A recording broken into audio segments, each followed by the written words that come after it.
Never give up. No is not an option. If you want something bad enough, you've got to work for it. And that has sometimes a really high price to pay.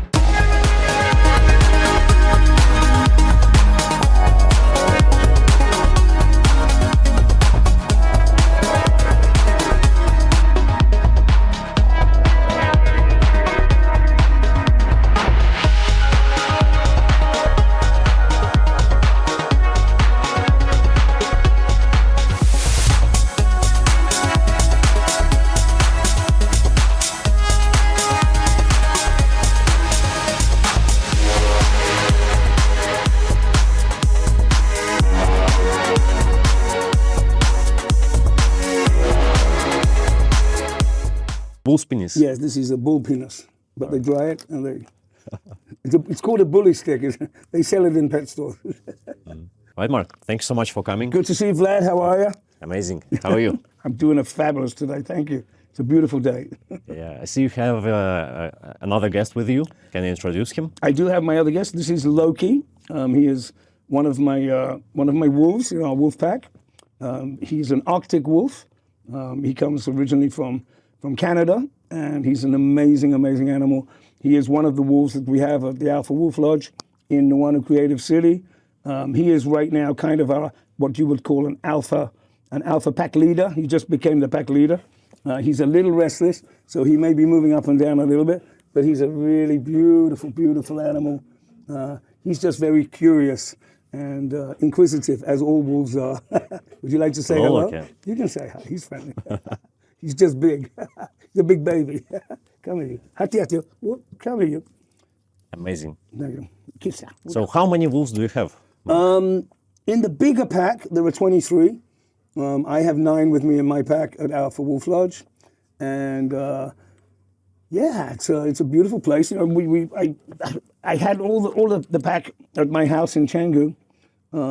And people were coming all hours of the day and night to come and say hello. And of course, I was getting no sleep with them howling and people coming to visit. You actually sleep with them in bed? Yeah, we all sleep together. Growl. Well, there's not much sleep going on because everyone's growling and biting. And the opportunity came when I was speaking with Sergey from Nuanu to create this fantastic sort of retreat rescue center where people could come and meet the wolves, interact with them, get education about them, because most people have never met a wolf, and they still think that, you know, they ate grandma and the 3 little pigs and the girl in the red outfit, and of course they're not like that at all. They're not aggressive. They're actually more shy of human beings and scared of humans than we are of them. And of course, you know, they're pack animals. They have a wonderful family pack unit. They love intimacy and connection. And you know, I'm blessed and lucky to have had, you know, these wolves and wolf dogs since they were puppies. So we have found, you know, this bond, this relationship. So they are what you would call, I don't think I would call them domesticated, because you can't really domesticate a wolf, but at least they are approachable. And you know, these 3 of them are rescues, and he's just looking for trouble. That's what he's looking for. And people get to come and meet, and then it changes their opinion of wolves, and then especially the young people, and then they grow up not thinking that they ate grandma and that they eat children at night. And this, of course, helps because around the world right now, you know, wolves are being slaughtered, especially in North America and Scandinavia, even Russia to some extent. In Europe now, they're very confused about wolves. So, you know, the more educated people are, especially the new generation, the young generation, it just makes it easier to have you know, the kids and people pro-wolf as opposed to, oh, that's a wolf is going to eat my kids. You understand? So the more educated they are, the more they understand how amazing they are, and they are amazing. What do you love about wolves so much? They're oh my gosh, they've got so many wonderful loyalty. They're very loyal. You know, an alpha male, an alpha female, and there's let's clarify that the story of it, the alpha male being just the only strong one, is actually not true. It's the alpha pair, the female and the male, and they complement each other. And when they mate, they are the mating pair. So they're the only ones that mate in the pack, and then the rest of the pack help and support the alpha pair. And then of course sometimes when they have the kids that grow up, the males especially, they go off, the lone wolf, they go off to find a female and create their own pack. But their loyalty, they are patient, they are intelligent, they're extremely fierce when they need to be, but not if they don't need to be. They don't kill for fun, they only kill for food. And they are very, very the ones I have are, but they're incredibly sensitive, they're playful. Just don't fuck with them and don't get in a fight with them because they'll kill you. So I can relate to the wolf. They're amazing creatures. And you said they're quite playful, right? They're super playful, yeah, and they're mischievous, and they're also incredibly intelligent. But again, they're not. You can see we just had, when we arrived with Loki here with a little dog here that's at the house, and the other little dog, the little dog's like trying to bite him. Loki's just like, yo, it's okay. You know what I'm saying? It's I'm not going to rip your throat out. He knows his power. He knows his power. He doesn't. I walk down the beach sometimes in Canggu, and I've got 30 dogs like, and I get it because they don't speak the same language, and they're scared, the dogs. But these guys are not aggressive like that. But to a point, now if you start biting, or if you bite his kid or one of the younger pups, they will turn around and kill you. And, they protect each other. Extremely. Seriously. The pack is the pack. So loyalty, intelligence, compassion, beauty. I mean, they're beautiful animals. They have wonderful attributes that I think that we could learn a lot from as humans. What do you think we can learn from them? I think we can learn all of the things I've talked about. I think we can learn that, there are times to be strong and times to be compassionate and empathy. Have empathy. I think there are times to support your family, to be loyal and faithful to your partner. It's the pack against the rest. Rudyard Kipling, The Jungle Book, was probably one of the most beautiful books ever written in its book form before it became, Mowgli in the movie. That was incredibly intelligent and insightful as to wildlife. And, nature knows better than we do. And right now, in America, we're at war in America with hunters who like to kill things. Hunters that like to kill for trophy. So they're not going to eat the wolf. They just kill them because they want to have it. There you go, baby. Down you go. So there you go. Here's his moment. And obviously, to be their pack leader, I have to be. It's not like a dog where you say sit, stay, paw. You'll never see a wolf in a circus. I have to almost become wolf with them, so that they understand, which means being loving, being gentle, but being fierce sometimes. He bite me, I'll bite him back. Like with your hand? Oh no, with my teeth I bite him. Really? I bite his throat. Yeah, we bite each other's throats. And no, you must become almost animal. I know it sounds crazy, which is why I don't have so many girlfriends coming over to stay. They're like they take one look at the pack and yeah, thank you, goodbye. But they're fascinating and they're wonderful and they're fierce, and those jaws here, those big teeth, they can take your hand off. But we have this trust thing. They trust me to protect and feed and lead, and I trust them not to rip my face off.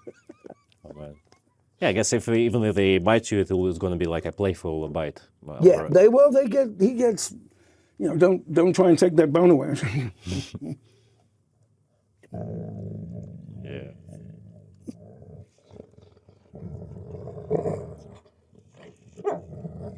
You see, I trust him. He could bite my hand and take my hand off. I wouldn't do it even with my dog. He's like exactly. This. But these guys are slightly different. Their jaw power is, significantly greater than dogs. Their hearing, their eyes, and their smell is much, much, much more than your average dog. And you give a bone to a dog, a big bone, a dog will chew on the bone and lick the good bits. These guys eat the whole fucking bone. They take the whole, so to take my hand off is no big deal. He'll take everything. Yeah. But we have this trust. I mean, even if you're sleeping in the same bed, I guess it's yeah. They like a cuddle, you scratch their back. But it's funny, when we sleep at the lodge, at the Wolf Lodge, the girls are the ones who dominate the bed. The boys are completely terrified of the girls. Like they push the girls are them like, out. This is our territory. And when they try to jump up, they attack the boys. They're like, no. So it's always the girls on the bed and the boys on the floor. Yeah, right. Same with my lady. Yeah. I don't know. I haven't had a girlfriend in so long because I have a pack of wolves. Yeah. So they're like your family, right? In a way. They're my children. They're my children. There's a great bit in Game of Thrones when Khaleesi, she has her dragons. Yeah. And there's this one beautiful line in that where everyone is, they don't understand that she can have these creatures and who are so fierce and so potentially not dangerous, but so savage. But she has this relationship with her. She's the mother of dragons, and I have a similar relationship with my wolves. Is that we have this relationship, But I know my boundaries with them, and they know their boundaries with me, and it works. It's so far it works. If you read in 6 months that they've eaten me in my sleep, then I fucked up. But I think I got it right. Right? I just want to squeeze him all the time. And he's one. He's got a new girlfriend now. Her name is Kyla. She's almost as big as he is. All right. She's 1 year old. And we rescued her also and got her here. And she's just this magnificent white female she-wolf. And just, as an extra clip, wolves are generally they feel safer with women and children than they do men. Why? Because we have lots of testosterone. We're quite big. Generally wolves are very fearful of men, and rightfully so, because we're slaughtering them across the planet. So there are a couple of my wolves, especially one, Thor. He's a big black wolf. I cannot get close to him, but if I send a girl or a child to go close to him, he'll go straight away. And what are you growling about? And they can approach him right away, and he's okay with them scratching him. But if I for a year and a half, it's with great difficulty I get close to him. You want to show everybody your nice teeth? There you go, nice teeth. These are quite teeth. So anyway, How did it all start? Oh my gosh, everybody has a story. Everybody, especially here in Bali, and sometimes they're happy, they're tough. You've had a tough childhood. You've had a great childhood, a spoiled child. I've had, from what I can see and hear, probably one of the craziest stories you'll ever hear. Really, really, it's my life has been a roller coaster since childhood, since before childhood. But basically, I was born in a seaside town in England called Brighton. Brighton is a very Brighton Beach, actually, which is Brighton Beach. We have Brighton Beach, New York, as well, which is a town that has been popular with people from London when they wanted to go to the sea, so they would come down to Brighton. It was also over the years a place where people went to party, people went to have adventure. And the community of the people who live in Brighton are a really mixed lot. You have rich, you have poor, you have straight, gay, you have every style, fashion under the sun. There's a wonderful movie called Quadrophenia by The Who with Sting and those guys, where they had, during the 60s, they had this cultural revolution of skinheads, mods, rockers, motorcycle rockers, guys on scooters, punk rockers, then you have gangsters, you have aristocracy. It's a city or town. It was a town. It's a city now that has everything. Yeah. And there are so many characters who live in this town. I mean, it's quite unusual to have that many diverse characters in one place. which means that if you're not, I would say on the streets, but if you're on this, if you're somebody that doesn't have a very protected life, you are subject to learn and see all of this from all of these different characters. And Brighton really is an incredible place. So I grew up in Brighton. When I was very young, my father died, his brother died, accidents, motorcycles. My whole family was almost dead, all died. My mother, poor woman, was so distressed about losing her husband at such a young age. I was 2, my brother was 7. That she was almost she was not present. I'll say that she wasn't present. So I grew up basically on my own, living my life and learning how to survive on the streets of a city where you had all these characters, the good, the bad, and the ugly. So it was a wonderful education in learning how to survive, but perhaps not the best education if you wanted to have a nice and calm and correct and polite and go to school and get a job and live happily ever after. You know what I mean? Yeah. I've been in survival mode. Street smart. Yeah. I've been in survival mode since I'm 7 years old, and part of that journey was some great things and some very sinister and dark things and terrible bad things happened. Lots of violence, and learning how to survive, and at such a young age, it gives you good education for life, but it's a roller coaster, and part of that journey started when I was, trying to earn money to buy my shoes and clothes and things that the other kids had because I didn't have it, and that led me to be working when I was working since I'm sort of 7 or 8 years old, hustling, and I didn't say hustle in a bad way, cleaning cars, singing at Christmas time outside people's houses, and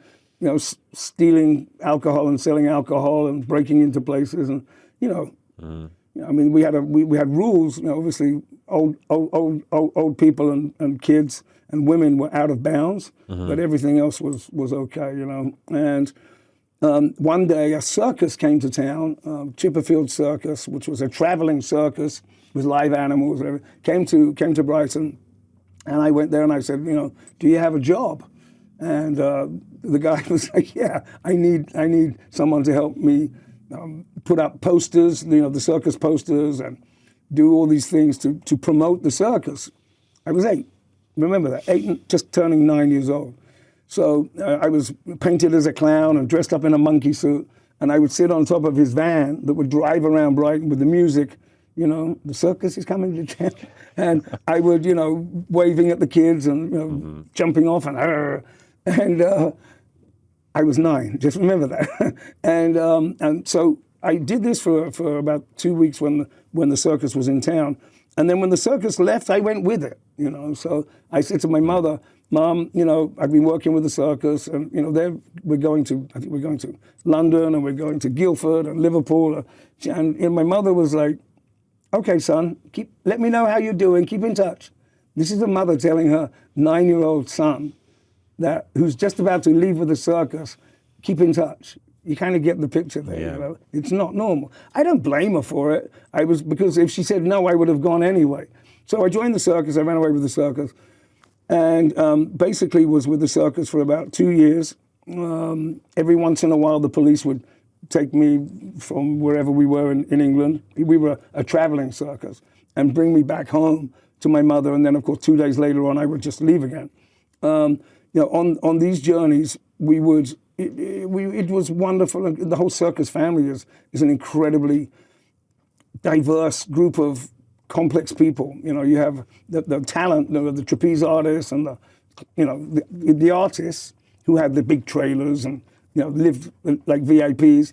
And then you had us, and we were what you call like the ring boys, where we would put up the tents, and the ring boys did that. I was doing advanced promotion with the flyers and the monkey suit, but the ring boys were, maybe 100 guys who were the worst villain, criminal murderers in the country, who would join the circus to run away and be anonymous. And we would travel, and they would put up the tents, drive the trucks, clean the shit, of all the elephants and the tigers and the lions and stuff. And then at the same time in England, we had what we call traveling fairs. So you would have, the fairs with the roller coasters and the things that go around and the bumper cars, Yeah. So there'd be about 100 of them in the big shows. So every once in a while, we would come to a town, and at the same town at the same time. And of course, we would be fighting each other. People were getting murdered. People were getting stabbed, heads cut off and buried in the woods. And it was terrible. So, a lot of violence with that. And then, of course, anytime you have young people on their own, you have sinister characters and predators that are always around. And so it was at the same time as all the bad stuff, you had this wonderful, I remember, I was taken sort of under her wing of a Russian trapeze family. It was her husband, her 3 sons. And I had a great story with the sons because one of them was my age. And she sort of took me under her wing, obviously, her maternal instinct. So I spent a lot of time with her and the kids, and I felt like I had a family, Later on in time, it was quite funny. One of the boys ended up being a really big player in the Russian mafia. And he, at one point, moved to New York. It's a crazy story. And was doing his activities in Brooklyn, in Brighton Beach, actually, out in Brooklyn, out in Staten,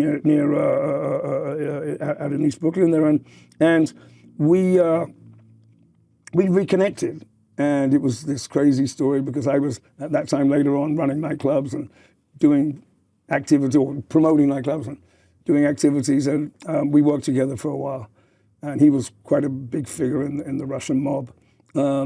Yeah, a crazy story. He got killed, actually, eventually. But yeah, it was a great story. Crazy story. Any other crazy stories from this period of time? Oh, my God. We've only got 2 hours. Every day is a crazy story in New York. But let's go back. So I was with the circus. Eventually, I was taken back. They wanted me to go to school when I was 11. I got a charity acceptance to a very famous school in England, but of course I was expelled very quickly because, an 11-year-old that had been carrying a gun and seen violence and had relationships already, going into a school full of, very nice, wealthy 11-year-old boys is not really a good influence. I was light years ahead of them, and I think I was expelled for sleeping with one of the kitchen workers from Isabel, from Portugal. 11. Yeah, 11. She was 17. She was beautiful.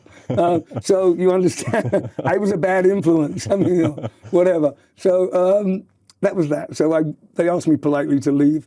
And then after this, I went to a couple of other schools, and they were special schools.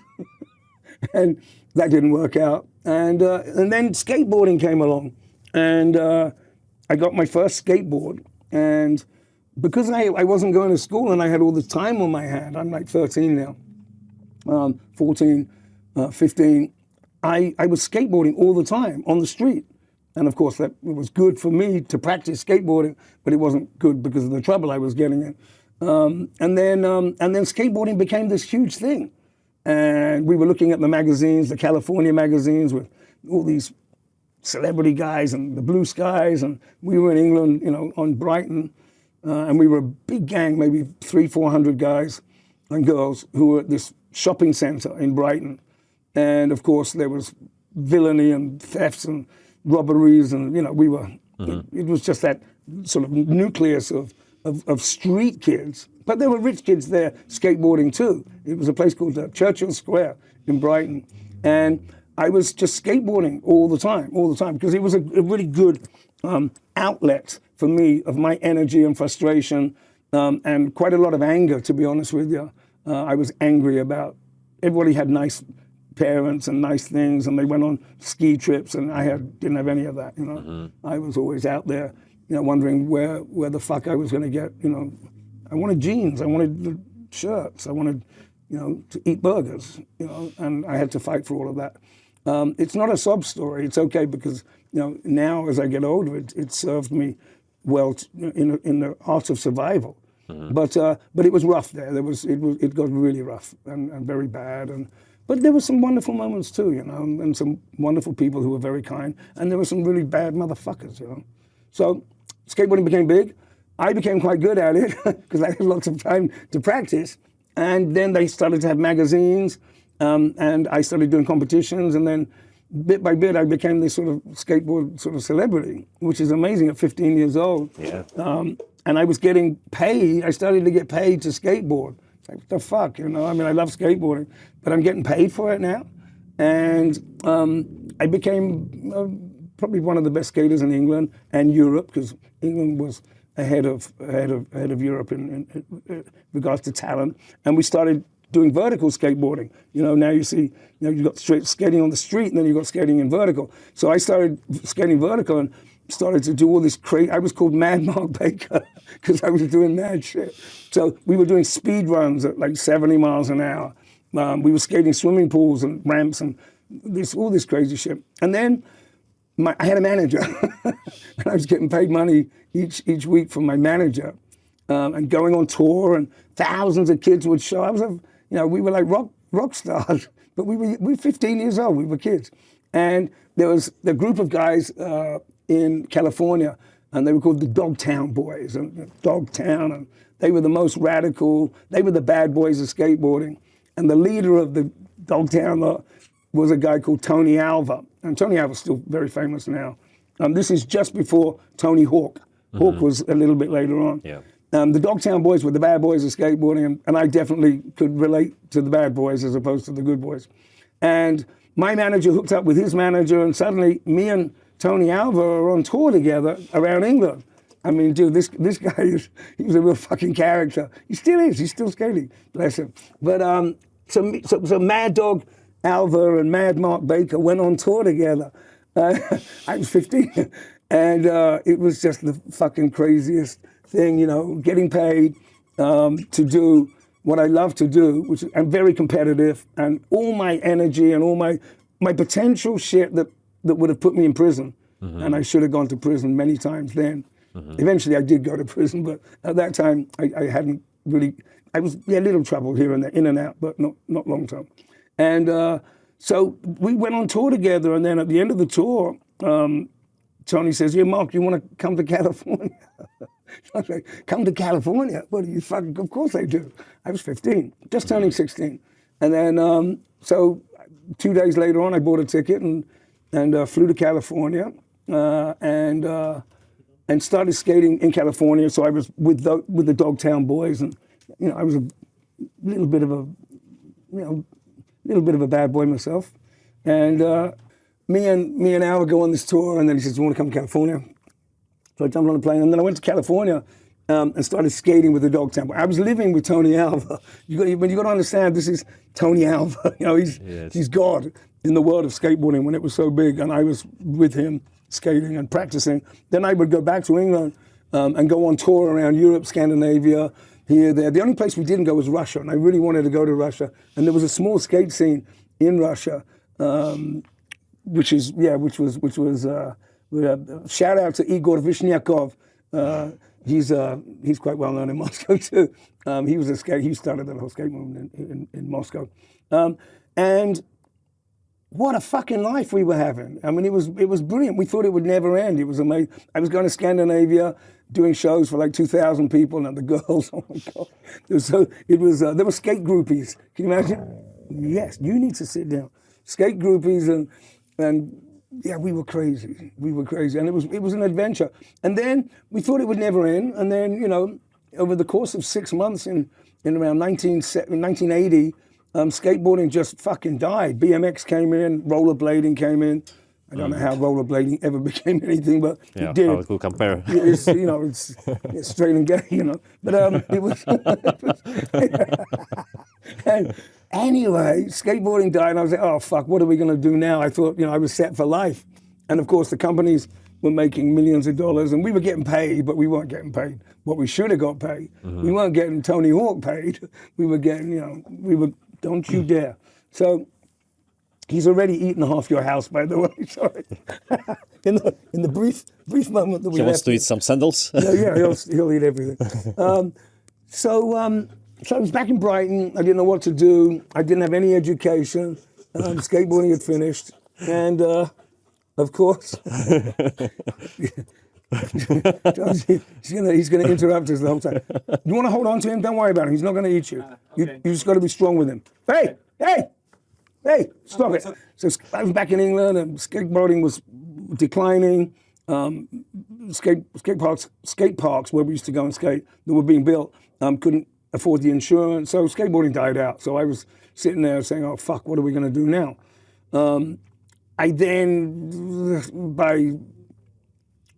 by circumstance, was involved with some people who Scandinavian Hells Angels and friends and blah blah blah, and eventually something happened, and I actually went to prison.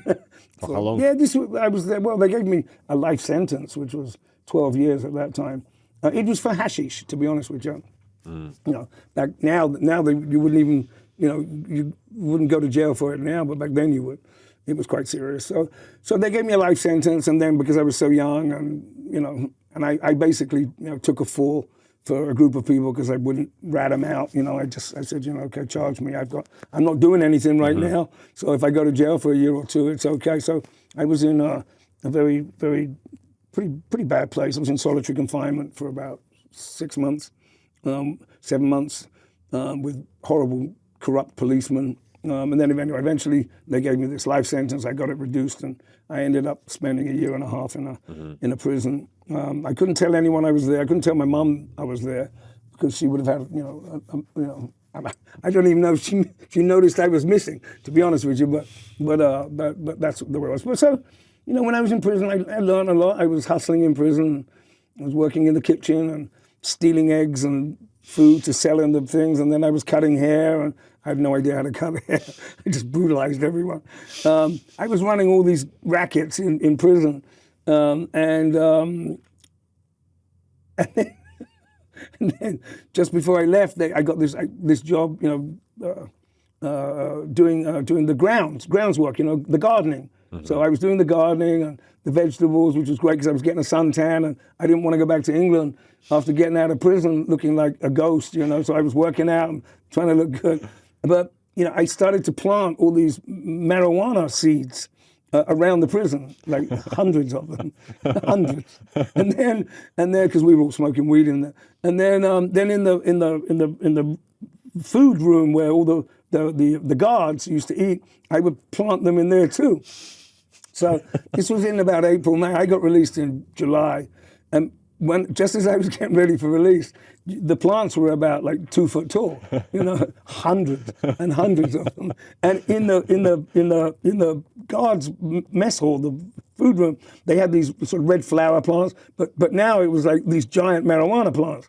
So I got released from prison, and the what do you call it? The chief of the prison, the director, was an old alcoholic, and he really liked me, and the girls that used to come and visit me when I was in prison. Wow. Yeah, so he would they were all quite pretty, and so I would go in and he'd be drinking because he was always drunk. He was an alcoholic. So I talked to him about his wife and his problems and this and that, and he was very nice to me, and that's why I got the cushy jobs.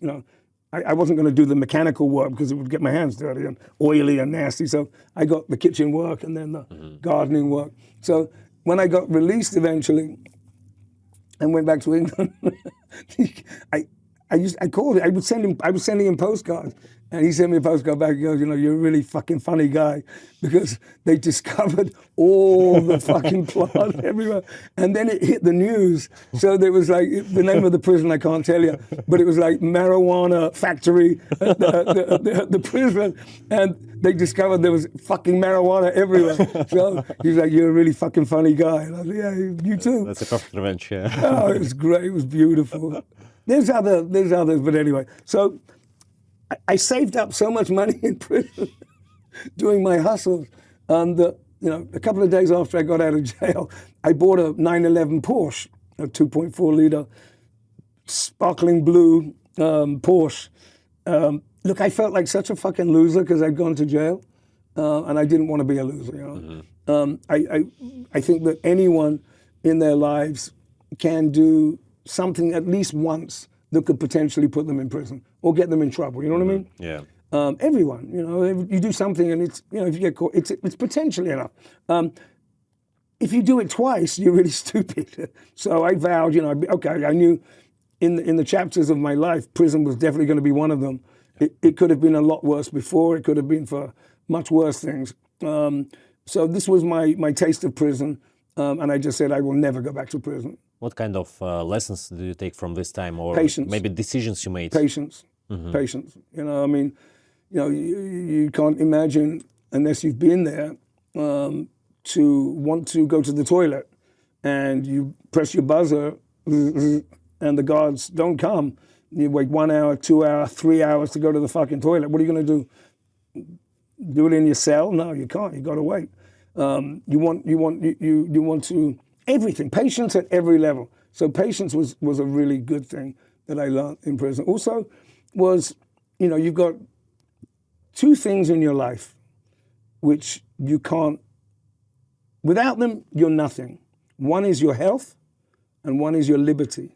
And without health and liberty, you're fucked. You understand? Yeah. So everything else, you wake up in the morning and you're free, and you've got your health, and you're not, sitting there with in a pair of handcuffs. You've got the whole day to go and realize your potential or the potential of the world, or you know what I'm saying? I'm not saying it's easy, but without that, if you're in hospital or if you're in prison, you can't do shit. You understand? So health and liberty, first of all, you got those two, then you can get going, and that was one of the big lessons I learned was that.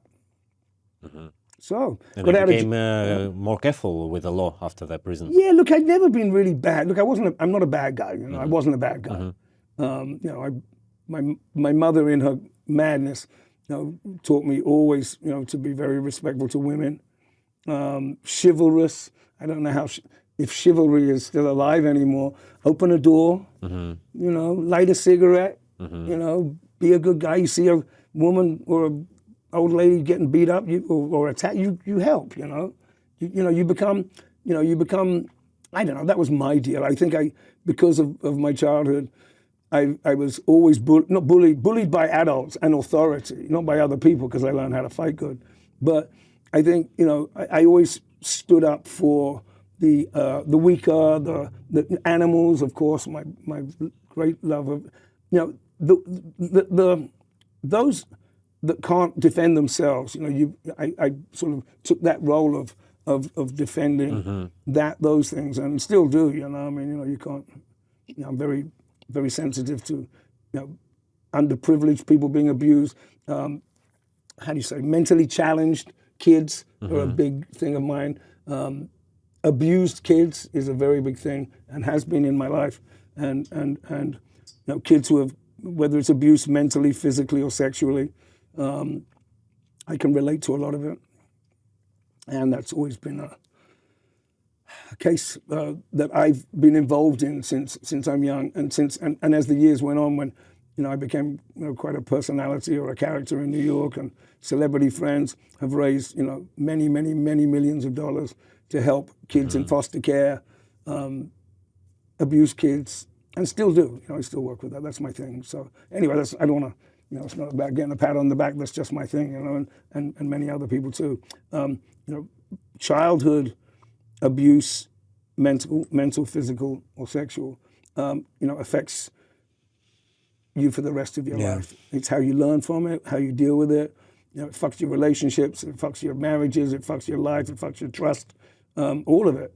Yeah. And learning to come to grips with that is really a lifelong challenge. And one of the challenges that I had was to have to deal with the rage and the anger that I felt that as a child, authoritative figures were taking advantage of me and bullying me as a child in whatever shape or form that took.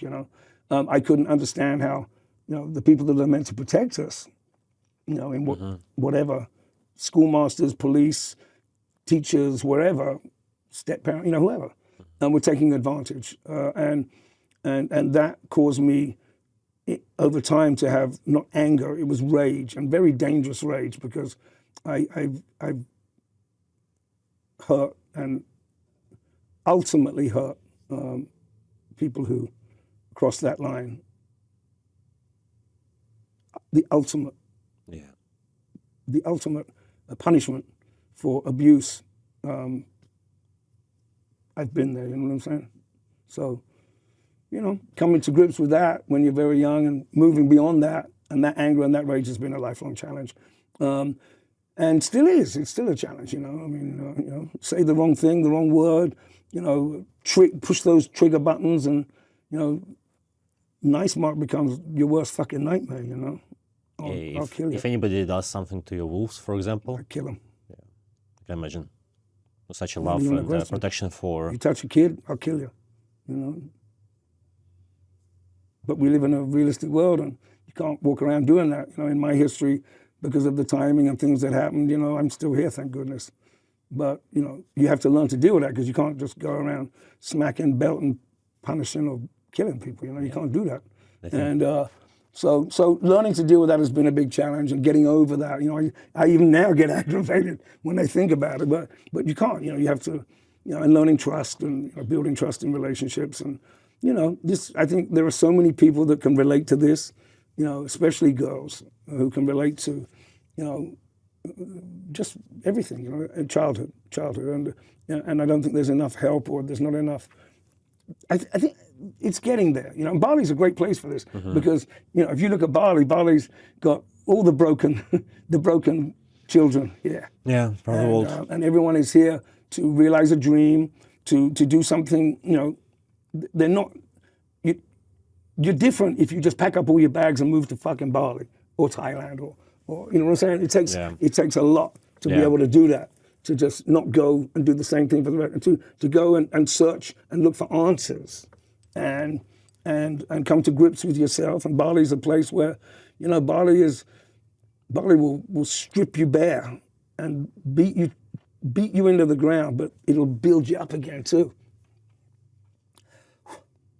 And you'll come back a stronger, better person for that. I used to, when I first started coming here in 1982, 83, it was the beginning of my time in New York, and I'd gone to New York, which we can get onto the New York chapter now, because we've done the skateboarding and the circus and all the rest of it. I was in the early days of my New York days. I was working. I was delivering furniture. I was doing debt collection for my Russian friend who ended up in New York. So it came full circle. And then I got into nightlife, and we'll go there. But, I used to, for 11 months of the year, I would not sleep. The life, 7 nights a week, 7 days working, 7 nights where I had 3 jobs. I was promoting nightclubs, I was promoting parties, I was delivering furniture, and I was doing repossession for the mob, So and then and then of course we weren't sleeping, because we were drinking and doing all kinds of shit that keeps you awake. Drugs, of course, were a big part of New York, especially the nightlife. And so I would go for weeks and weeks and months without really sleeping. And then I would come to Bali and just head to Ubud or Agung or the mountains, and just fucking hug a tree and cry for 3 weeks and sleep. And then I remember just like, fucking heal me, please. And then just after like 3 or 4 weeks, when it was time to head back to New York and do it all over again, I would cry. I would cry every time I left this island. What year did you come to Bali first? 1983. Wow, must be very different. It was very different, but still the same sentiment, And Bali, if you love Bali, Bali will love you back, but it'll challenge you. It'll challenge you mentally. Bali's a very spiritual island, and I'm not that kumbaya kind of guy. I'm a cynical New Yorker, but Bali will definitely. I've come to Bali, and Bali's healed and you've done such incredible things. But it's also beat the shit out of me a few times until I accepted. You know, I came to Bali like running around like the New Yorker, and I had a lot of money. It does work here. And dude, you know, the car crashed, the bike crashed, they lost this happened, this, and suddenly it's like, fuck, why me? Why me? Because Bali's teaching you a lesson, you know. Yeah. And if you can get over that and just give in to Bali, and just go. It's like, you know, in traffic here, traffic just flows. You know, you can't. There's no reason to it. You can't go against it. You just got to go with it, and almost like, you know, just let Bali do its thing. And you know, the spiritual plane of Bali is very, very close to the living world. And you know, there are other places where it's miles apart, but Bali's like this. You know, so you know, you can see at nighttime the shadows. You can see. So you really have to really look at like you know, I work with the group, the Savaya group, you know, the clubs, and I have worked with clubs my whole life, which we'll talk about in New York. But I see people, they go to Bali and they want to party and drink. Okay, that's great. But if you don't understand Bali and learn about Bali, the spiritualism, the religion, the culture, the community, the Banjar.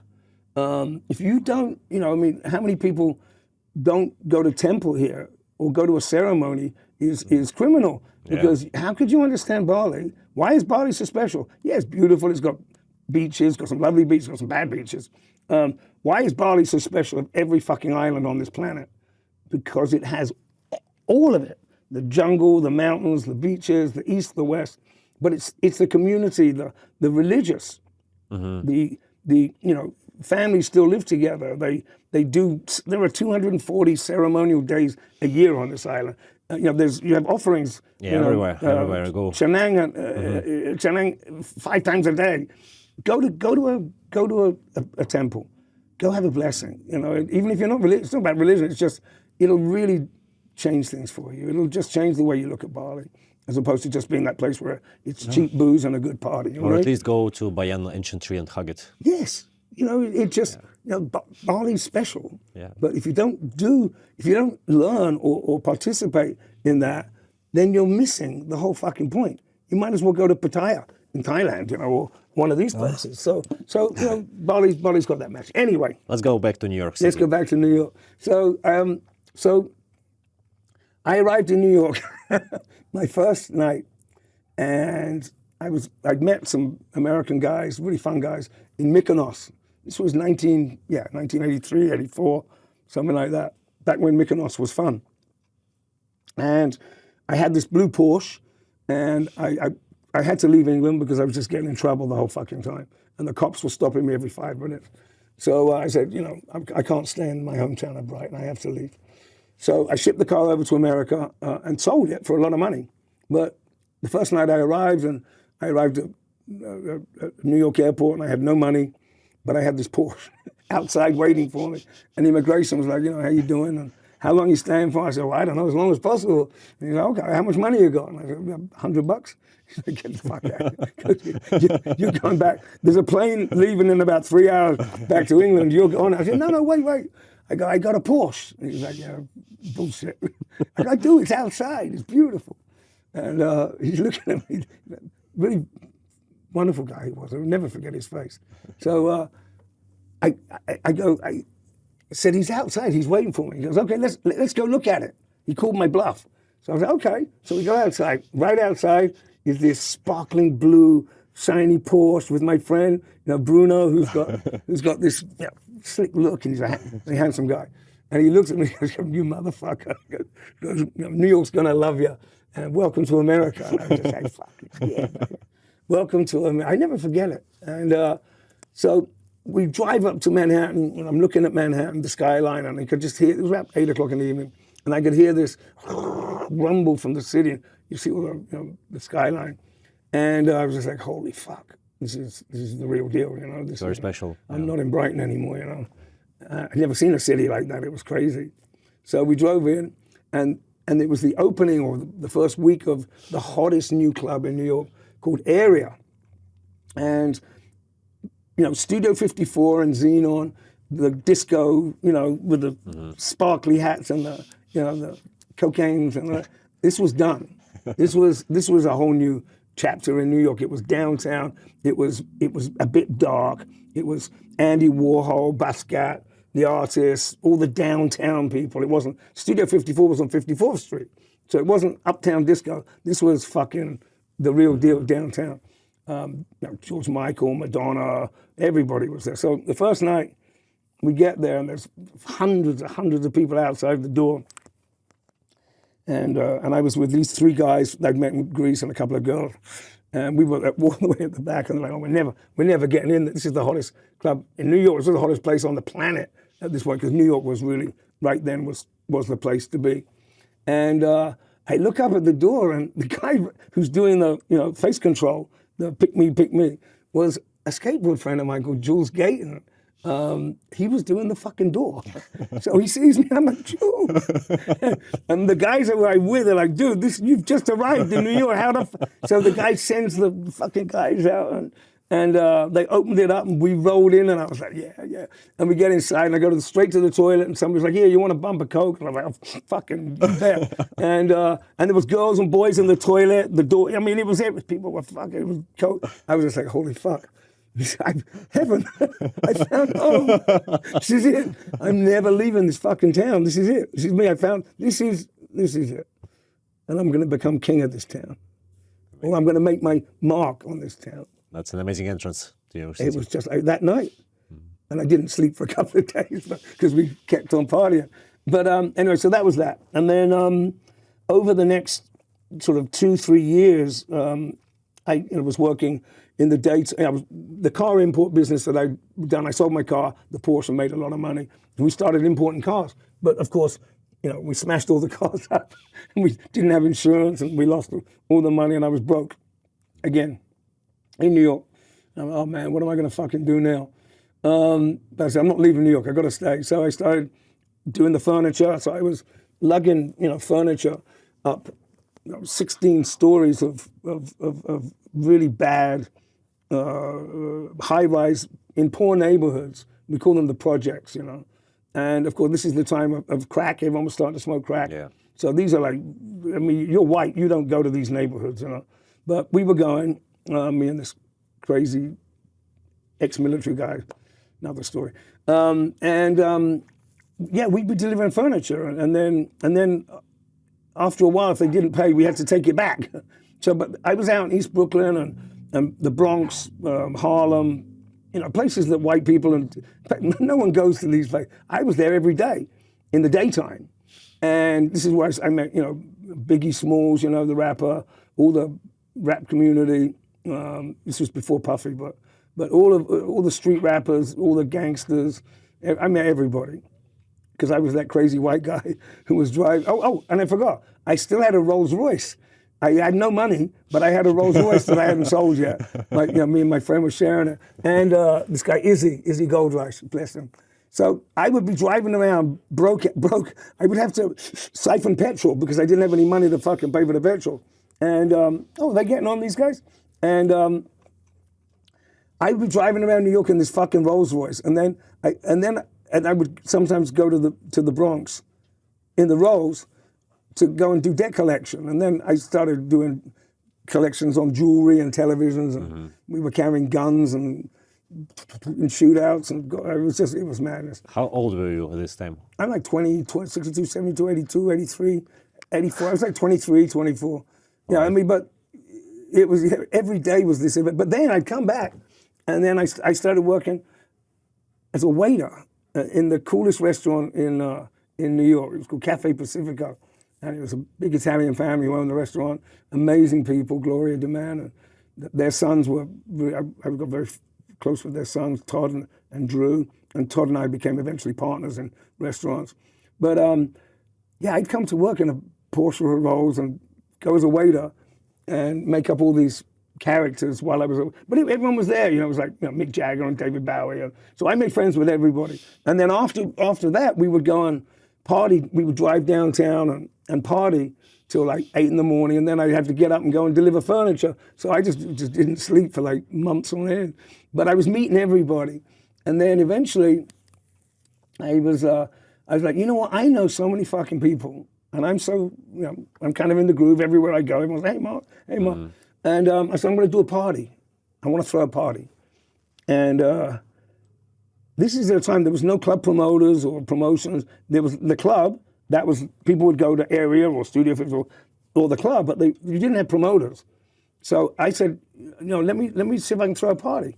Anyway, went to Ronnie Wood from the Rolling Stones, and he had a club, and I was talking with his manager, and I said, come on, let me do a party. Long story, I made it out, it was going to be the biggest party in New York. And the night of the party, nobody showed up. 3 people. I died. Forget prison, forget getting shot, stabbed, pistol whipped, everything that's ever, it was nothing compared to that. So I was hiding under the DJ console, and and the 2 people that walked in was like, Mark, and you go, Mark, you could hear the echoes because there was nobody in the fucking room. So I was like, oh man, this is terrible. Anyone who's thrown a dinner party or hosted a party for a group of people will know how that feels. Yeah. You take it so personally, and I took it very personally. Anyway, I went away, figured out why it went wrong. It was the wrong night of the week. My promotion was bad. Started to come up with interesting invitations, put a team together. And the next party that I did with the team, we had 3,000 people. And this started basically the business of nightclub promotion. Mm-hmm. We would go out on our bicycles and drive around New York. And we did bicycles so we could smell the street, feel the street, what was going on. Girls on the street would stop and say, hey, you doing? Want to come to a party? We started putting mailing lists together, phone numbers, and then, Friday would come along and I would have all my friends and a bunch of models from Europe. This is before Supermodels. They became Supermodels afterwards, but they weren't Supermodels then. And we would do by fax and by phone, rotary phone. We would call 1,000, and that's why we would have a big turnout. So we got famous, and then we started doing, parties in Central Park, parties, down on the Lower East Side, and the worst places were. But people got to know that there's going to be tons of beautiful girls there and celebrities and blah blah. And we got so we were doing like 3 or 4 of these a week, and that was the business of promotion. We created the business of promotion. You understand? Yeah, it never existed before. So let's rewind. We got this kid who's basically should have gone to prison for the rest of his life. Started circus work, created that. Came back, started skateboarding, made a living out of skateboarding. Then came back and then came to New York and created this new business called the business of promotion, which now has millions of promoters around the world. Yeah. There's more, So this is every chapter. Do it, success, failure. Fight, success, failure. And so it's been like this the whole time. So I've accepted it now. That's the way it is. And so we took that to another level. Throwing parties, we would move, 4 or 5 nights a week. We'd have 1,000, 2,000. We'd move people around the city. This is before social media, and then social media, Facebook. Mm-hmm. Facebook. I could, you press a button and 5,000 people times 20 people. We were moving hundreds of thousands of people around, to parties, to this, to dinners. By making personal phone calls, fax machine. Yeah, with fax machines. Yeah. We evolved. We started to have StarTAC and those big phones, those bricks like that, the gangster phones. Yeah. Only 2 people who had those fucking phones was Wall Street and gangsters. Go figure. I wasn't on Wall Street. And then, so we'd have these, and then it became this, and then it became the flip phone and SMS. And then, of course, the iPhone came in, and BlackBerry, and we had BlackBerries. Mm-hmm. I can tell you a funny story about BlackBerries, but I won't. Then phones came and social media, and boom, then it just went clunk, and then more promoters, more clubs, and it became a huge business. And then one of our clubs, the Tunnel on the lower west side of Manhattan, I was sitting there at a table in the VIP room, and by now we're getting all the supermodels and celebrities are coming, and everyone's like, our party. And then we had a face control outside because you couldn't come in. And it was thousands of people waiting to come in the club. And we were doing all those parties. So one night, I'm sitting in the club with my partner, Jeffrey, and Jeffrey Jar. Shout out Jeffrey. And I see this waitress with a tray of drinks trying to get through the crowd, but everybody's so fucked up and drunk and whatever. And she keeps dropping the tray of drinks. I was like, stop. I said, get the bottle, put it on the table, get some mixers and some glasses, we'll pour our own drinks, you know? So we put a bottle on it, and people are like, oh, dude, you got a bottle of champagne on the table, you got a bottle of vodka. Everyone's like, oh, we want that too. So we started bottle service. We started it. Actually, it was in Paris just before us, but we started it. And so then, of course, it was like, well, you got to get 2 bottles. Then you got to get 3 bottles. Then you got to spend 10 grand on the table. I didn't take it there. The next generation took it there. The kids who used to work with us, for us as promoters, who are now running every top club in the world, right? No, not in the world. Definitely in the States and Vegas and now here. They became, those sub-promoters became promoters, became chief of promoters, became owners. So we started the bottle service thing, and you know, now of course it's kind of innovation. Yeah, I think a lot of people want to kill me for that now, but I said minimum 2 bottles, not 50 bottles. You know, that was a Vegas thing. Vegas, I wasn't a big fan of, and didn't want to go to Vegas. I've got lots of Vegas stories too. But anyway, then I opened my first club on 17th Street, Manhattan. Then we opened another club and a restaurant and a club and the meat packing. You know, in the meat packing, of course, it was a big mafia territory where they would chop all the meat up, and it was the last place in New York City where we were at war with the administration. This guy called Rudolph Giuliani. You've probably heard of him. Him and Trump are like that. So he was the mayor, and he started a war against nightlife and was shutting down all our clubs and restaurants in the city because of noise and traffic and, you know, people on the streets. So we went to the meatpacking, and in the meatpacking, I had to go to the mafia and basically, you know, talk with them about if we could come into their territory. And you know, they had some clubs and strip clubs and crazy. What was it like dealing with the mafia? Oh, it was fun. I'd go for a meeting at 9 o'clock in the morning, and there was so much. It was the meat packing, so they would chop all the meat up, you know, and all the blood would be all over the streets. Which in the winter is one thing, but in the summertime it's hot. But it was terrible. Half those meat trucks they had, you know, there were dead bodies hanging on fucking hooks. People were getting whacked left, right, and center down there. And I'd go for the meetings with these guys, and you know. It's New York. It's like any city, you know. Especially when I started to have restaurants, you know, you have the mob in New York controls, you know, garbage, pickup, refuse, construction. So there's some aspects of the building department. The Albanians have the taxis. The Russians had their, you know, I mean, the Vietnamese. I mean, you have there's mob everywhere. But there's a lot in New York because we've got so many different mobs. So you had to have a relationship, and I had a good relationship with most of them. So, you know, and then you had later on you had the rappers and the celebrities and all their crews and gun carrying, you know, rap stars and, you know. Talking about Russian mafia, yes. There is a tattoo on your hand. Can you? There is. Can you tell some meaning behind it? It was back in the time when I was in 1994. We opened up my partners opened up a club. In Moscow called Manhattan Express. It was right next to Red Square, underneath the Moscow Hotel. Yeah, that was our club. So we were there before anyone. And my partners, Will and Dave, were living there in Moscow. And just after the opening in 1994, they had the pooch.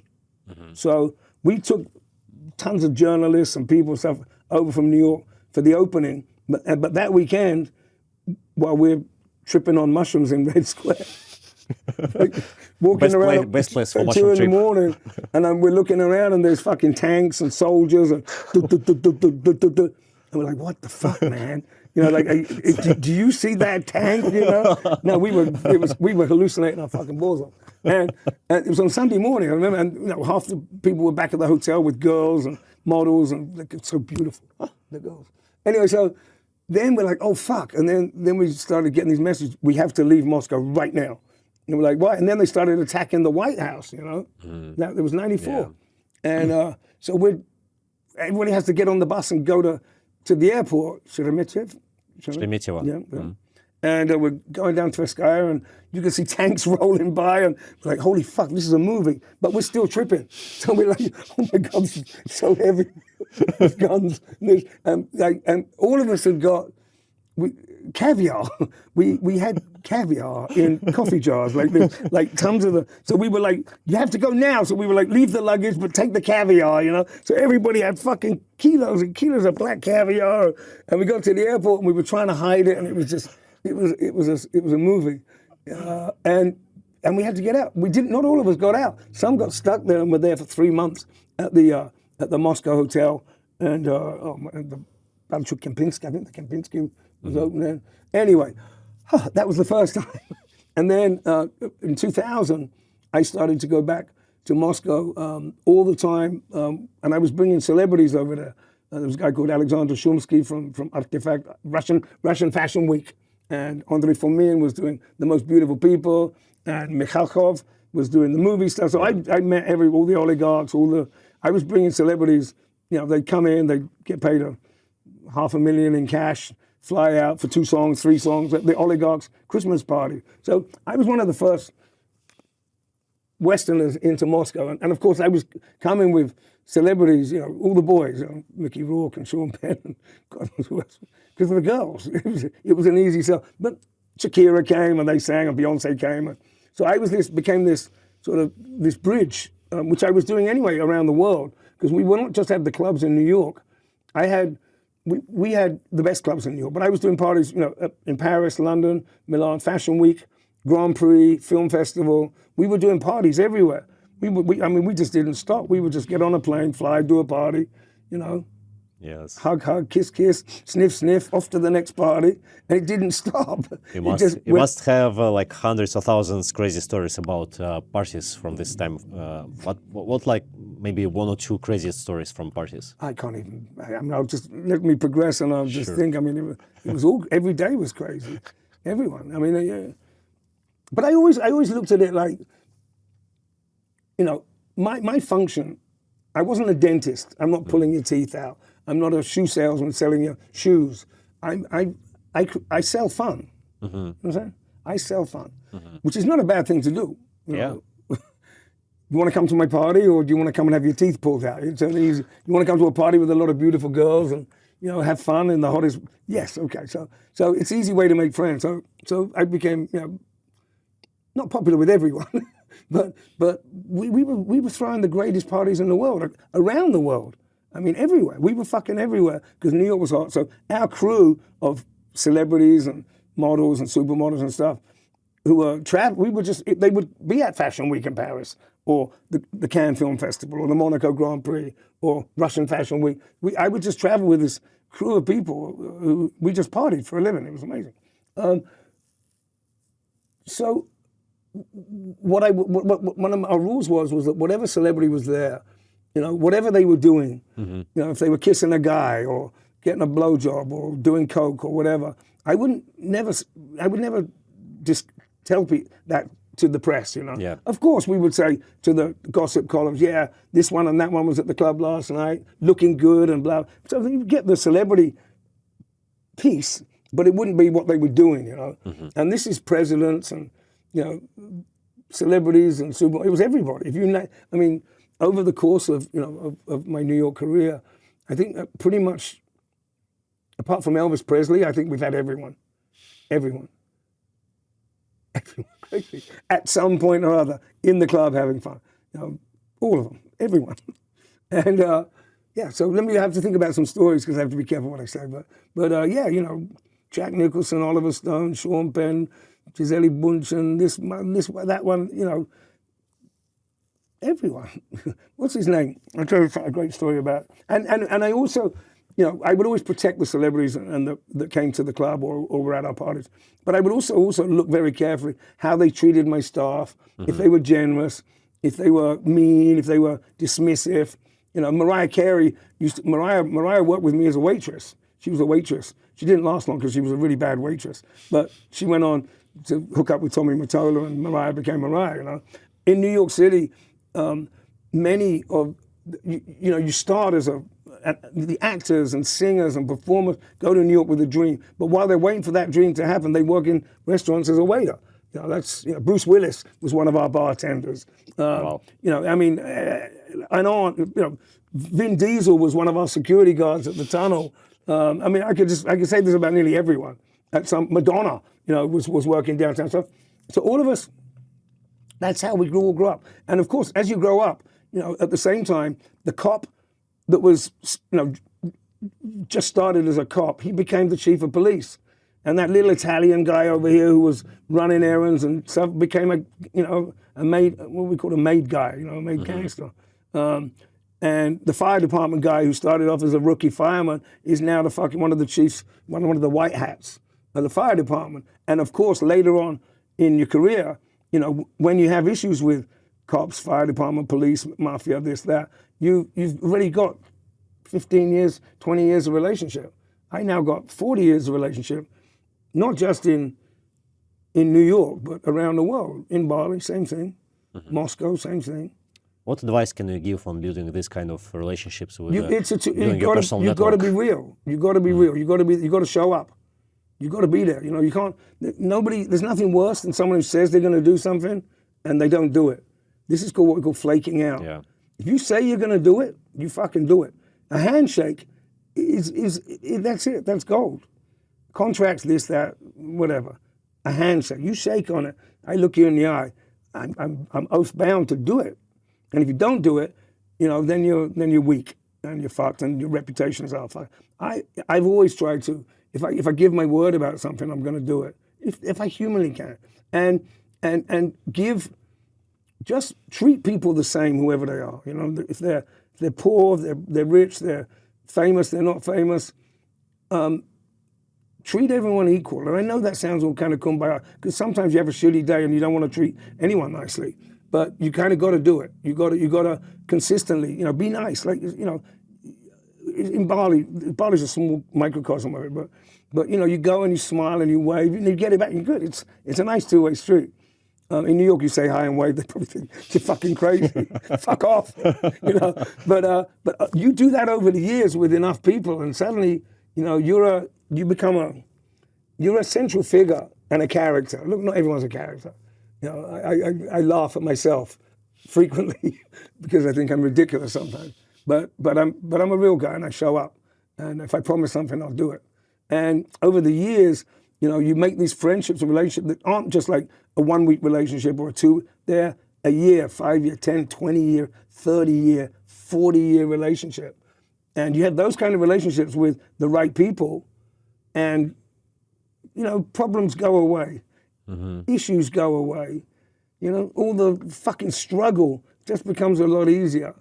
But there's a price to pay. You've always got to be on call. My phone never stops. All my relationships have just been, amazing with incredibly beautiful women and all that stuff that people like. But they all leave and I help them pack, because I wouldn't want to lead that life if I had the choice that they did. You know what I mean? Yeah. So anyone in our business, yeah, sure, you get the supermodel girlfriends, have the supermodel wife, all of it. But after a while, it's just like, who wants to live that life? Dinner, 150 people every night, clubs 5 nights a week, before the drugs, this, that. Nobody, it's like, no. For a year or two, it's exciting, but eventually they leave. So everything you loved is walking out the door, and you're helping them. I'm still friends with all my exes, except one who doesn't like me right now. But, hi, Jay.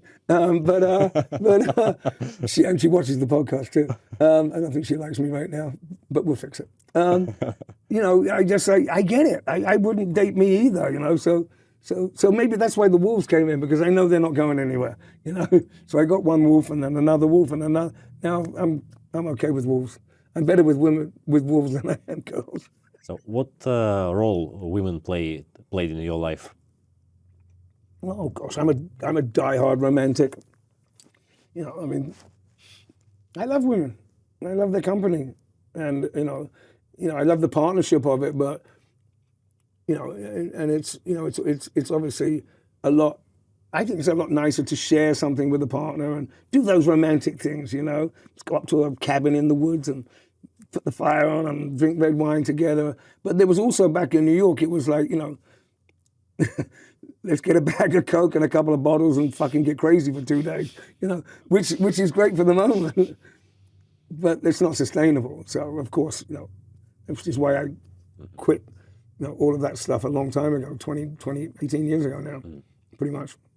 So, the life that guys like us in the club business have is it's exciting, it's fun.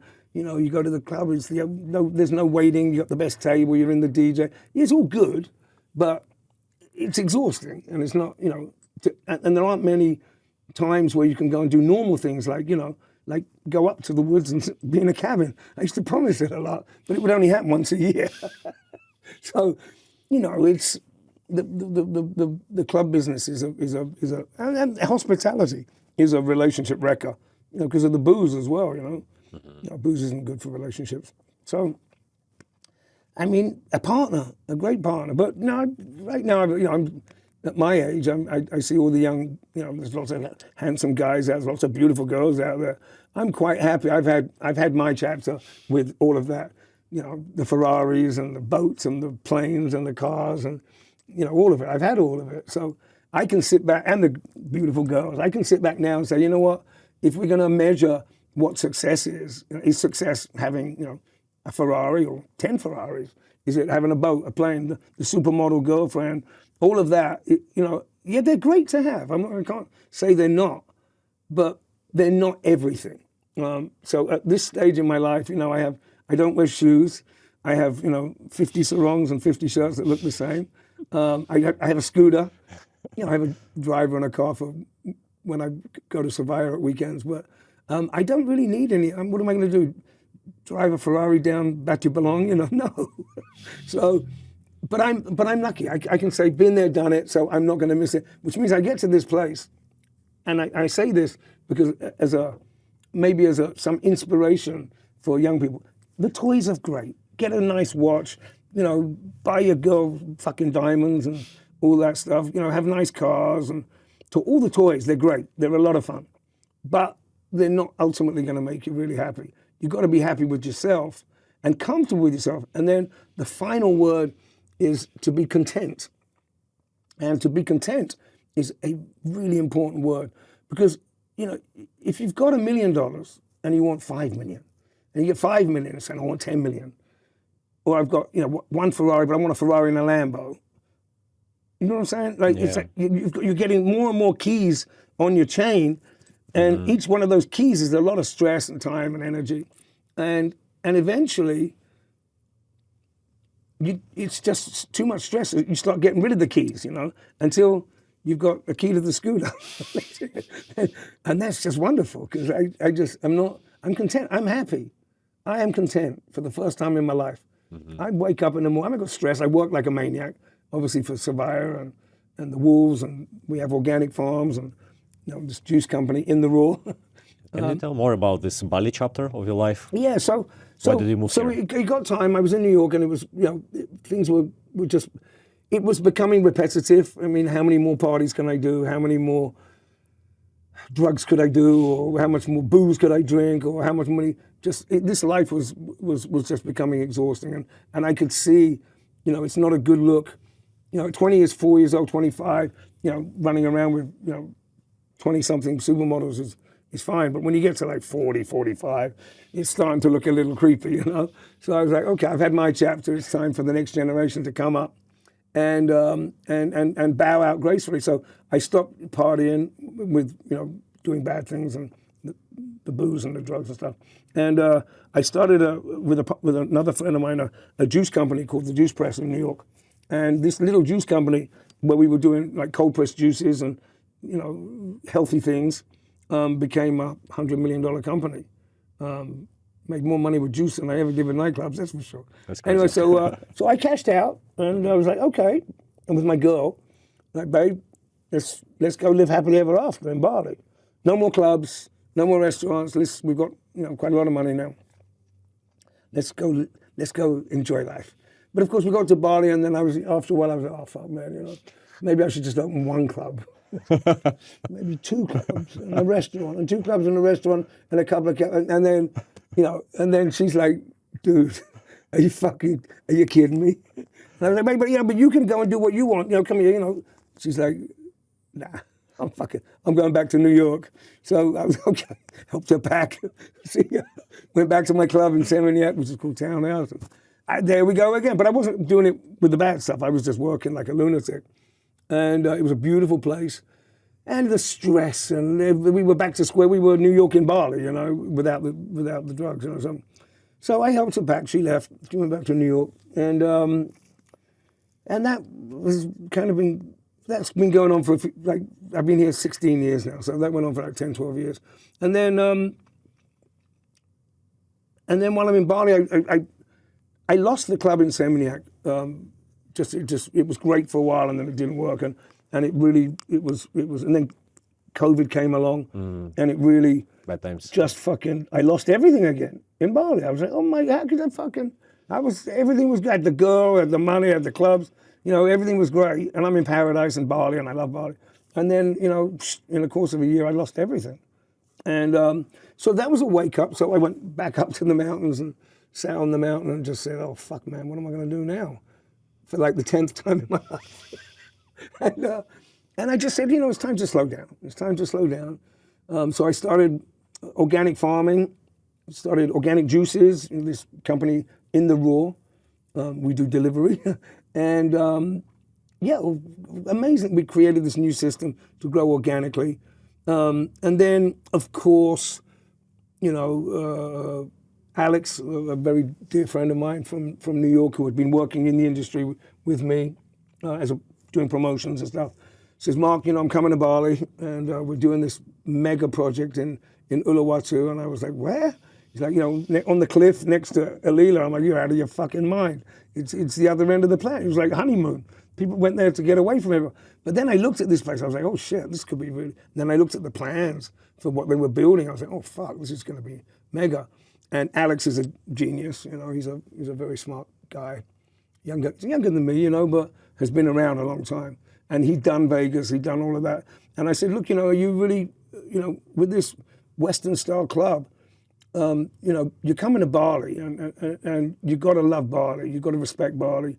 It can't just be a Vegas club on a hill, And he's like, no, I'm absolutely committed to integrating into Bali, to helping the community, and and I was like, okay, cool. If that's the way, then I'm on board. So we opened up. The first club was Omnia, and Omnia. Then there was some management changes, and Alex came and went and came back and started Savaya, and Savaya is this juggernaut, game-changing venue now, and other venues that we have coming along. We've got a big new club coming up in Kuta, Zumana, Desa Kitsune, everybody knows.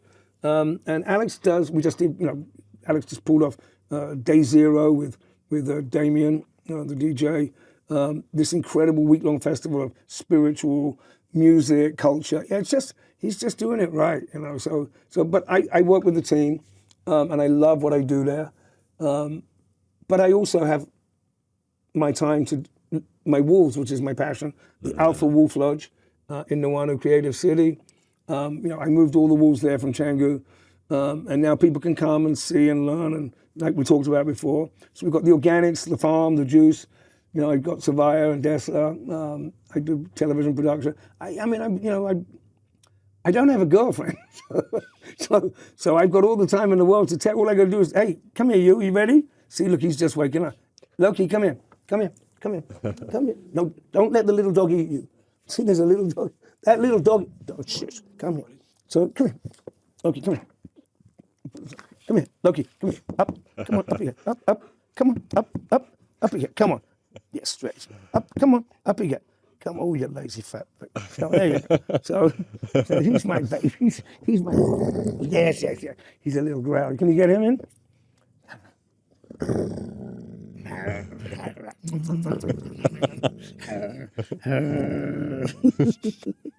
He's like, I want dinner. So now I just live with my wolves, and and we have this great thing going on, and I'm content. So, advice, Bali's amazing. It's incredible. And now more than ever, it's become, quite everybody wants to move to Bali. The world's gone mad. I look at him. Would you stop that? Look, your dog is trying to pick a fight with him. He's that little dog. He's like, I'll beat your ass, you big white bitch, you. Come here. Leave the little doggy. The little doggy's got to leave him alone. Come here. Yes. So, what to do? Bali's, we're blessed to live in Bali. I'm not going to start, kumbaya, man, but we are blessed. So get involved in the culture, follow your dreams. Dreams come true. They really do. I'm living, it's a lot of challenge to get there, but dreams come true. You can never give up. Never give up. Never give up. No is not an option. If you want something bad enough, you've got to work for it. And that has sometimes a really high price to pay. In sleep, in relationships, in everything. But dreams come true. So I'm sitting here quite a happy camper and living a life that I found content. It's not overly complicated. Be nice. Be chivalrous. Be a gentleman. There's nothing weak about being a gentleman and respecting women and even if they don't always behave the best now in this time of Instagram and OnlyFans and all the rest of it, just be nice. I don't follow the Andrew Tate school of smack that bitch up, fucking whore. I just want to see him get his face bashed in, which he just did. I can tell you right now, Tate's not a tough guy. He ain't no wise guy, trust me. That guy, if I get clipped, he ain't a tough guy. I know tough guys. He ain't a tough guy. And that mentality has toxified, millions of young men to be disrespectful and look, we live in an age of things move so quickly and communications and images and things, everything's so, there's so much distraction. I don't know how anyone focuses on anything when we're swiping like this, but I think, again, age-old, certain things still stand. You're respectful, you're polite, take care of old people, you take care of kids, you don't fuck, animals, be a decent guy. And then when it comes to work, don't give up, don't fuck nobody over. Making money isn't easy, but you don't have to fuck people over and cheat and steal to make money. You can make money, it just takes a bit longer. And then with all of that, hopefully you get good things that come back to you. I know that word karma is thrown around, but I think it's more cause and effect. You do something bad can come back on you. Just don't do nothing bad. And every day, every morning, every night, look in the mirror and say, do I like that person? Did you like? Is that a kind of person I'd want to be that person, or was I a real fucking today? And did I do shitty things and bad things and rob and steal and cheat and all of that? And that's not the way to live. So look in the mirror. You got to like the person you're looking at. You know what I mean? It's good advice. One final question. What advice would you give to people who find themselves in some bad place in their life, struggling, maybe some kind of dark times? What helped you to go through this time, to survive and make the best out of it? And these days, whilst we live in this world of everything's fabulous, everything's beautiful, Instagram, everyone's happy. Bullshit. Everybody struggles. The rich, the poor, the left, the right, the black, the white, we've all got issues. Very difficult. I think it's difficult sometimes. We all struggle with whatever issues we have. I sometimes don't want to get out of bed in the morning. I really don't. I'm just like, I can't do it today. But you have to. You gotta shake it off, and that you have to draw on an inner purpose, inner strength to get you out of bed. One thing more than anything, stay healthy. If you're sitting there feeling like an obese pig and you're eating fucking burgers and you're not taking care of yourself, you don't feel good. So at the very basic, if shit's gone bad, get healthy, get yourself in shape, eat good food, build your physical strength up, which will help your mental health. Get outdoors. Not, you know, look in Bali. Look, we're lucky, you know. Yeah. Even if I've had a long night, I still got to get up at 6 in the morning and run on the beach with these guys. You know, I'm 64 years old. I'm in probably better shape than I've been for a long time. You know, I'm still going to stop smoking. But don't think too much. If shit's gone bad, get yourself healthy. Make yourself feel good, and then you can get out there and fight the world. And look, you know, there's an old expression. The sun will come out tomorrow. You know, today may be a bad day, but it's not going to be bad forever. You know, tomorrow or the next day, the sun will come out. It does come out.